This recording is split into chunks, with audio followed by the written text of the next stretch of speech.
నమస్కారం అండి. నేడు క్రైస్తవ లోకానికే కాదు, మానవత్వానికే మాయని మచ్చ. ఎందుకంటే తన నోటితో ఒక్క చెడు మాట కూడా మాట్లాడలేని వ్యక్తి.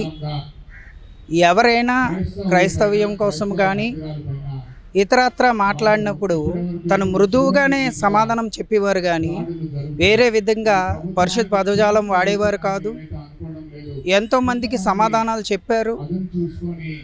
ఎంతోమంది చేత మన్ననలు పొందిన వారు ఆయన ఎవరో కాదు, ప్రవీణ్ పగడాల గారు.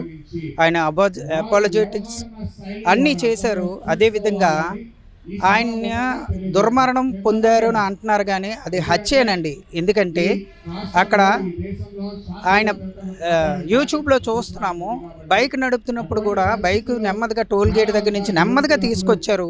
అప్పటికే యూట్యూబ్లో చూసిన కొన్ని వీటిల్లోని ఏంటంటే పాదముద్రలు ఉన్నాయి, ఒక బూటుతో మరి చెప్పుదో ఉందని అన్నారు.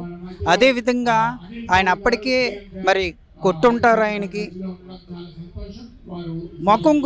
ముఖం మీద దెబ్బలు తగిలే. అది కత్తితో కొట్టొచ్చు, కర్రతో కొట్టొచ్చు, ఏం కొట్టొచ్చు. కానీ అదేవిధంగా కొన్ని కర్రల చుట్టుపక్కల పడిపోయి ఉన్నాయి.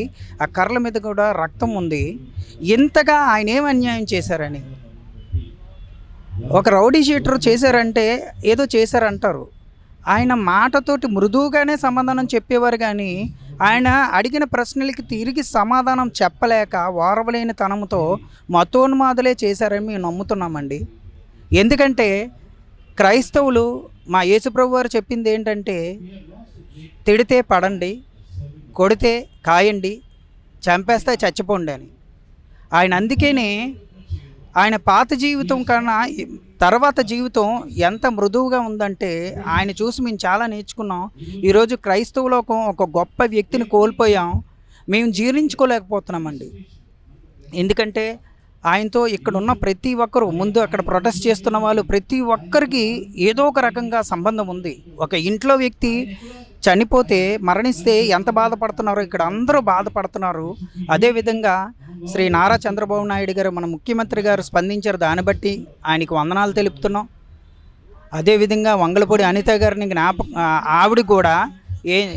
ఆవిడ కూడా స్పందించారు. మీడియా ముందుకు వచ్చి చెప్పారు, ఎటువంటి ఎవరినైనా విడిచిపెట్టేది లేదనేసి. అదేవిధంగా డిప్యూటీ సీఎం పవన్ కళ్యాణ్ కూడా స్పందించవాలని, ఇంకా నాయకులు తెలంగాణ, ఆంధ్రప్రదేశ్ నాయకులందరూ, అదేవిధంగా మన పిఎం మోడీ గారు కూడా ఈ విషయంలో స్పందించాలి. ఎందుకంటే క్రైస్తవుల మీద ఎన్నో దాడులు జరుగుతున్నా మేము నెమ్మదిగా ఉంటున్నాం, కానీ ఏ రోజు రోడ్డు మీదకి వచ్చి ఎటువంటి అసాంఘిక కార్యక్రమాలు చేయడమే కాదు, మా నోట్లోంచి చెడు మాటలు కూడా రావట్లేదండి. ఇప్పుడు చనిపోయిన తర్వాత కూడా ఎంతోమంది మతోన్మాదులు వేరే రకంగా ట్రోల్స్ పెట్టడం, మెసేజ్లు పెట్టడం, అది మాకు ఎంతగానో బాధ అనిపిస్తుంది. ఒక మనిషి కింద చూడండి, జాతి మత కులభేదాలు కాదు. ఒక మనిషిగా మానవత్వంతో చూస్తే, ఒక మనిషి చనిపోతే అయ్యో పాపం అన్నం పోగా చనిపోయాడు, ఇంకోటి చనిపోతాడని చాలామంది మతం మత్తులో ఉండి ఇంకా మాట్లాడుతున్నారు. ఆయన ఏం అన్యాయం చేశారండి? మీ ఆస్తులు దోచుకున్నాడా? లేకపోతే మీకేమైనా ఒక్క మాటనే చెడు మాటలు మాట్లాడారా? ఆయన చనిపోయే బాధలో ఉంటే తన కుటుంబము, క్రైస్తవ లోకమంతా మీరు ఏమంటున్నారండి? అంత దారుణమా?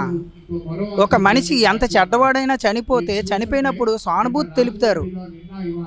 అంటే యేసుప్రభు వారు మాట అన్నారు, లోకంలో ప్రేమ చల్లారిపోద్దని. నిజంగా ప్రేమ చల్లారిపోతుందేమో.